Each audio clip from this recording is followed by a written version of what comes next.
Лондон BBC саламатсыздарбы? Эл аралык жана спорт жаңылыктары менен Гүлнара Кысманбетова. Сексуалды кол салууга байланыштуу чырдан улам адабият жаатындагы Нобель сыйлыгы эч кимге ыйгарыла элек.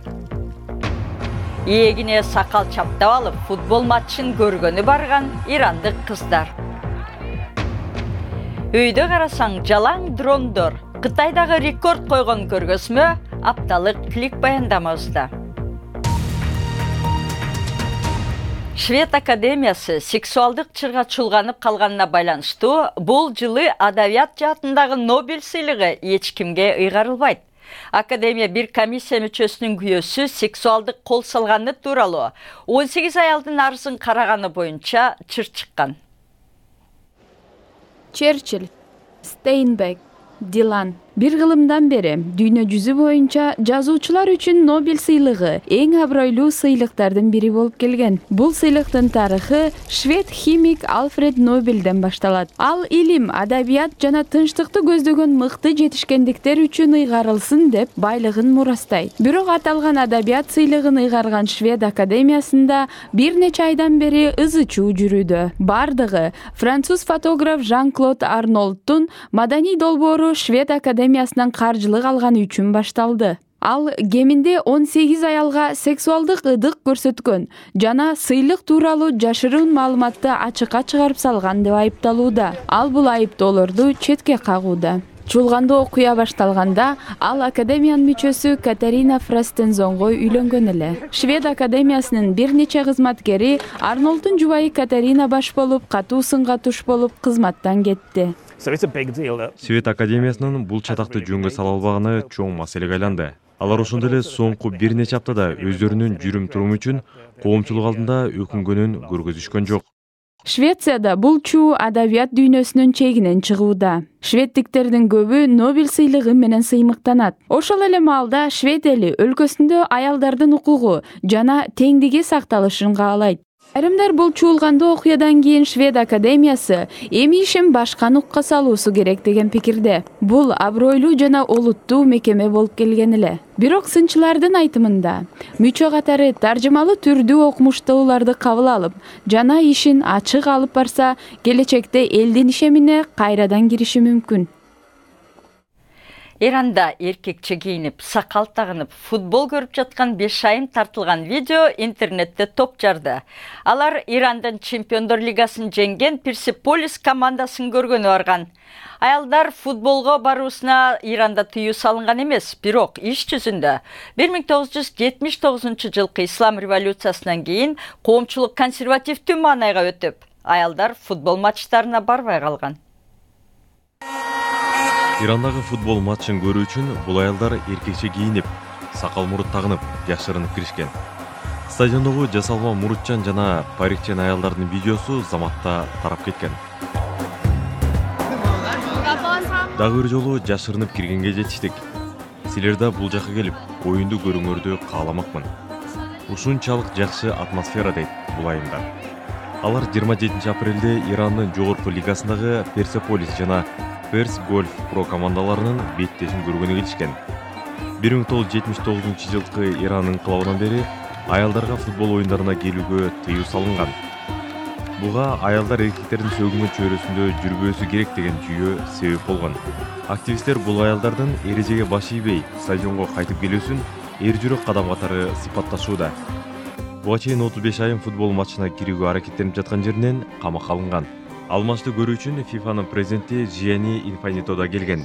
Кийин Инфантино мырза президент Хасан Рухани жакында аялдарга футбол оюндарына келүүгө уруксат берет деп билдирген. Ал эми президент Рухани мындай тыюуну бир нече жолу сындап келгени менен аны алып салууга күчү жетпей келет. Сиз көрүп жаткан BBC эми күндүн башка кабарлары. Дүйнөдөгү эң активдүү вулкандардын бири Килауею жанар тоосу атылып, Американын Гавайи штатынын айрым бөлүктөрүнө чукул кырдаал киргизилди. Чукул кырдаал тобуна жардам берүүгө улуттук кароол кызматы жөнөтүлдү. Негизги Гавайи аралынан 1700 тургун көчүрүлдү. Корея Аба жолдору компаниясынын жетекчисинин кызы бирөөнө кол көтөргөнү үчүн Түштүк Кореянын полициясы аны камакка алуу үчүн ордер сурады. Чо Хюн Мин март айында жолугушуу учурунда реклама компаниясынын директоруна суу куюлган стаканды ыргытканын четке кагууда. Анын эжеси да бир учурда бортто жаңгак бербейсиңер деп бычакты кармап жаманатты болгон. Дүйнөдөгү эң ири эки экономика Америка менен Кытайдын ортосундагы соода согушун болтуртпоо боюнча Бейжиңдеги сүйлөшүү соңуна чыкты. Кытай мамлекеттик медиасынын билдиришинче, эки тарап айрым маселе боюнча бири-бири менен тил табышканы менен чоң ажырым дале калууда. Индиянын түндүгүндө болгон катуу чаң бороондо 125 киши набыт болду. Расмийлер аба ырайы дагы бузуларын эскертүүдө. Эң көп жабыркаган Уттар Прадеш жана Раджастан штаттарына жөнөтүлгөн куткаруучулар тазалоо иштерин жүргүзүп, электрди калыбына келтирүүдө. Катуу шамалда турак жайлар жана инфраструктура талкаланган. Индиянын түштүгүндө да бороон болуп, 10 киши мерт болду. Жаңылыктар соңунда. Асманда дрондор куштардай болуп топтош учканын көрдүңүз беле? Бул жана башка технология жаңылыктары апталык клик баяндамабызда.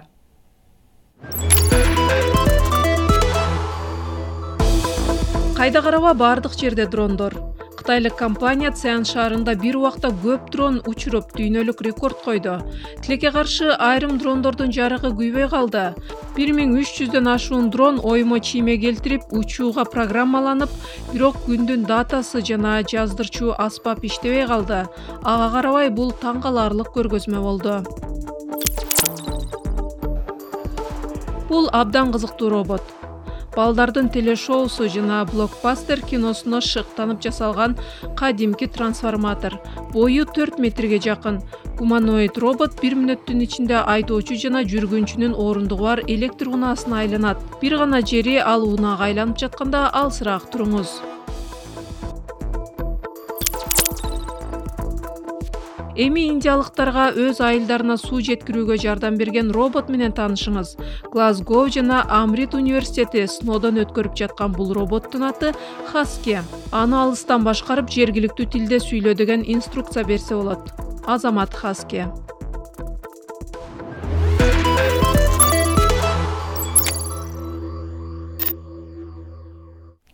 Эми спорт, футбол.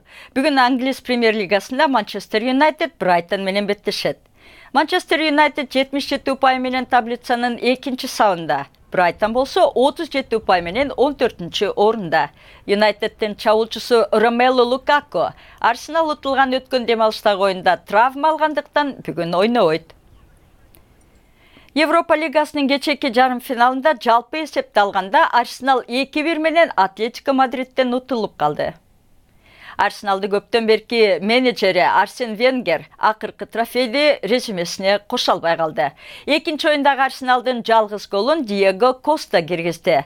Атлетико ошентип 8 жыл ичинде 3-чү финалга өттү. Арсенал болсо эмки сезондогу Чемпиондор лигасына кирбей калды.